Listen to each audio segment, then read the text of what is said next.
आंना मबाइला चार्ज गैलामोन सनिया नङा नों ओहो दाख्लै चार्ज गैयामोन आंना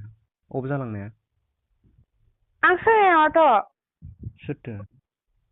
आं न'नि माबा लोगोसो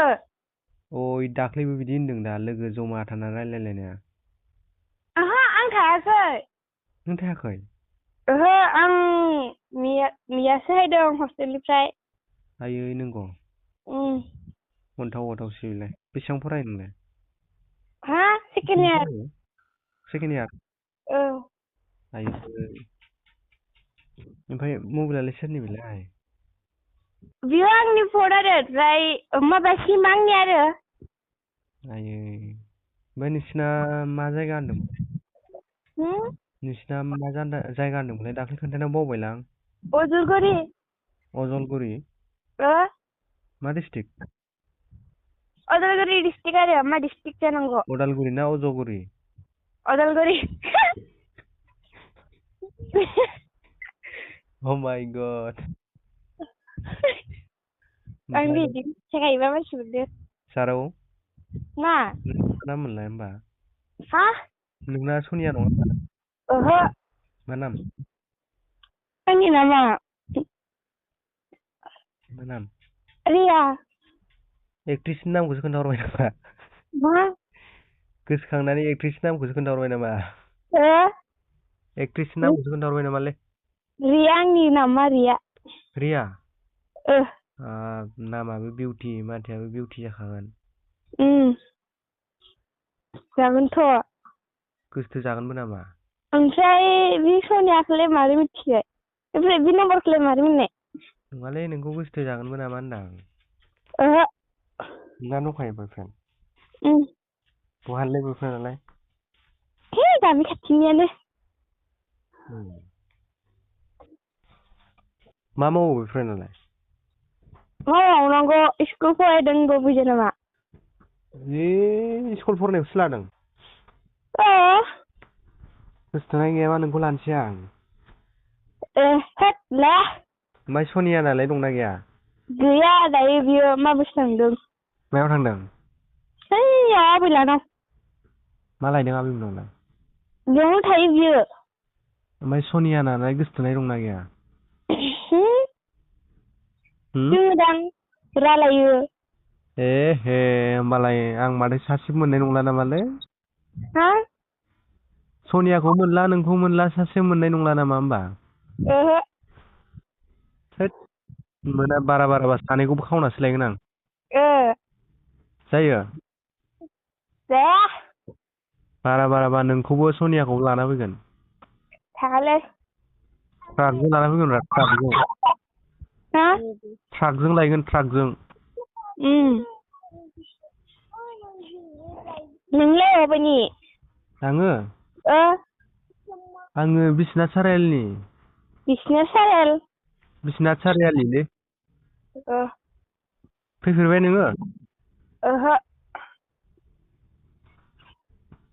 बबे जायगायाव हस्टेल थायो नोंलाय ओइ माबायावलै मायाव अदालगुरियाव ए मोजां फराय दे बिनानाव हा गोसथोलायनायाव थानाङा दे आं थायालै इफोराव गोसथोलायनायाव थानानै बारा एटेक जायोनो गोसथोलायनायाव थाबा नंगौ नों फरायफुनाय गथ'आ गोसथोनायाव थानानै फरायनायाव डाउन जालाङो बे दानि जुगनि गोसथोनायखौ गुलि मार' मिथिबाय होनबाबो आंखौ गोसथो जायोमोन आरो रावबो गैया हा गोसोथोनाय गैया आंहा होमबालाय साबसिन जाबायलै नोंखौबो नाङालै आंनो मानो अनगोनब्रा बिराद मोजां अनगोन आं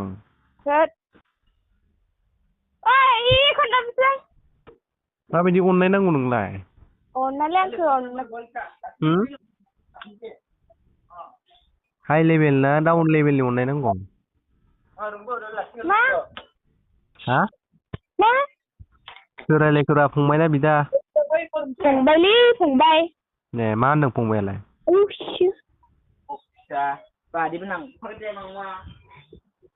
फंबायनि मा नामलै? मानोसो नांगौ नोंनोलाय फंबाय नामलाय छे छे मानोसो नांगौल' नोंसिना सानजारिसो ना?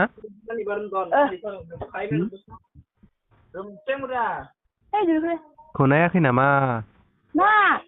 मौ थांनाय थाङाखै आरो मौ नामायनाय मा मौ नामायनाय थोद बुजियाखै आं नोंसिना बिदि रायलायो ना थांनायखौ नामायनायसो होनो ओ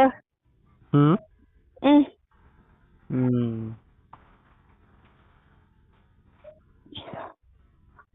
जारौ मा नोंनि फट'खौ हरनाय नायसां होद हरा समायनाथार खोमा गावआ वाटसआपआव नुवाखै नामा आंखो नुवाखैथ' आरो नुवाखैलै मोजां जा समायना सेंग्राफोरखौ फाग्ला खालामजोबगोन माथो नोंलाय हा सेंग्राफोरखौ फाग्ला खालामजोबगोन माथो नों साबेसे खालामखो फाग्ला हा खालामला आङो फाग्ला साग्ला हा खाबा आङो आंखौबो फाग्ला खालामबाय दं आंलाय मा फाग्ला खालामनो नोंसोरलाय खालामबाय नोङो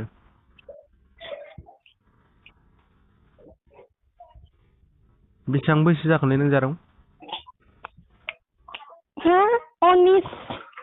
हा 19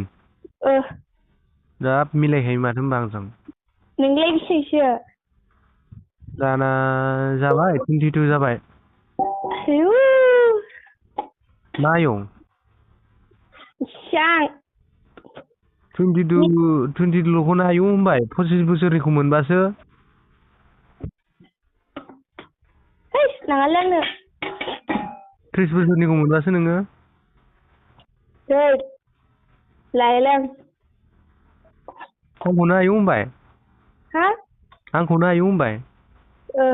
मलम तलम मेकआप सेकाप दाफबबाथाय 18 बोसोरनिल' नुयो आंखौ नंगौ नामा नंगौथ' आरो मोजां आरो फुल मेकआप खालामबाथ' 15 बोसोरनिल' नुयो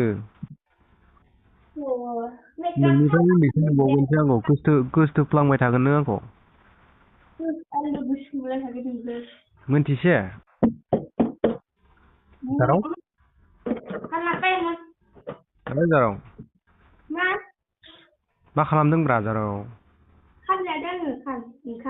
ओंखाम जानो मा ओंख्रि जाखो दाउदै भाजि दे जाग्रो होमबा दा हर दे माना ओरैनो आया मोजां गाज्रि रायलायबाय थानोसै बिदिनो गोसोथोलांसैब्रा